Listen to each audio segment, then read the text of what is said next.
everyone, my name is Rachael Sullivan, and this is 300 Seconds of Science. Being a nursing student, I love to explain different medical concepts on this show. So that's why on today's episode, I'm going to be talking about the fight or flight response. Did you feel yourself jump, your heartbeat quicken, and just an overall weird feeling come over you at that random jump scare? Well, that's known as the stress response or the fight or flight response. Fight or flight response is an automatic physiological reaction to an event that is perceived as stressful or frightening. Essentially, it's the way our body reacts to help us survive potentially devastating events without us having to do anything. So what happens in your body when the fight or flight response is triggered? Let's pretend you were out walking one day and suddenly there was an angry dog in your path. The sight of the angry dog with its teeth bared and the sound of it growling and barking is taken in by your senses and sent to the amygdala, the emotional center of the brain, for processing. The amygdala realizes there's something wrong and you're in danger, so it sends a distress signal to the hypothalamus. The hypothalamus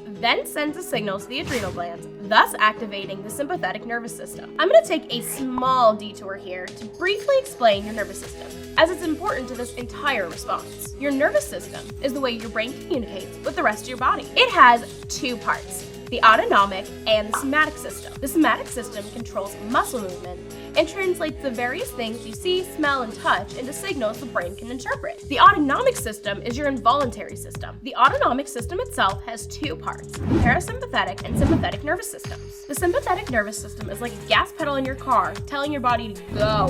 It is responsible for fight, flight, and fornication. The parasympathetic nervous system is like the brakes in your car, telling your body to slow down. It is responsible for resting and digesting. So now that we know what the sympathetic nervous system is, let's get back to the actual fight or flight response. Once the adrenal glands get the signal from the hypothalamus, they begin to produce epinephrine and norepinephrine. This causes a whole host of physiological responses. The heart begins to beat faster to bring more blood to the muscles and to vital organs such as the lungs. This causes blood vessels in the lungs to dilate, allowing for more oxygen to be exchanged in the lungs, and the small airways open wider, allowing for more oxygen to be taken in with each breath. Breathing also speeds up, allowing for more oxygen to be supplied to the body. This extra oxygen is brought to the muscles quicker due to the higher heart rate, allowing the muscles to work better and more efficiently. This extra oxygen in blood is also sent to the brain, increasing alertness so that the person can think quicker. Senses also become sharper, and tunnel vision,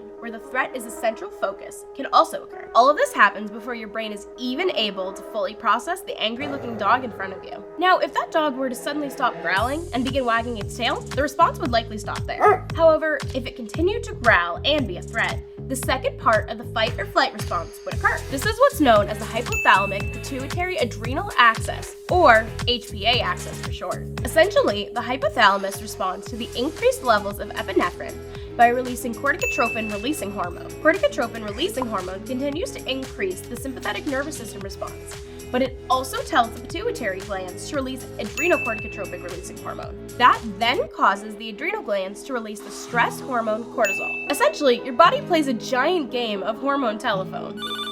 The end hormone, cortisol, helps keep the sympathetic nervous system response going for longer than a few minutes. Cortisol causes a wide variety of changes, including increased blood sugar, decreased inflammation, changes in memory formation, and it even has influence over the balance of water and salt in the body, thus influencing blood pressure. But what happens when there's no actual threat and your body just keeps producing cortisol? Well, that's when the effects of long-term stress begin to appear. Continued cortisol production due to chronic stress can cause a wide variety of bodily issues. Muscles begin to tense as the body guards against injury and pain. For someone who has respiratory issues such as asthma, stress can make breathing problems worse, for example, causing an asthma attack. There are many more systems that are affected by chronic stress. However, it would take way too long to name all of them. The best way to combat this is to figure out strategies you can use to relax. Well, that's all the time we have for this 300 Seconds of Science. If you're looking to learn more about science, the best way is by subscribing to ZTV 300 Seconds of Science on YouTube,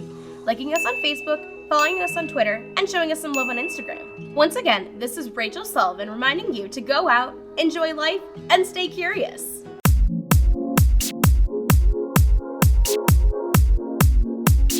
This program was produced by ZTV at the University of Akron. Do you want to gain experience in video production, professional social media, or working with real clients? Visit the UA School of Communications online or follow us on social media to learn more. ZTV, make media, make a difference.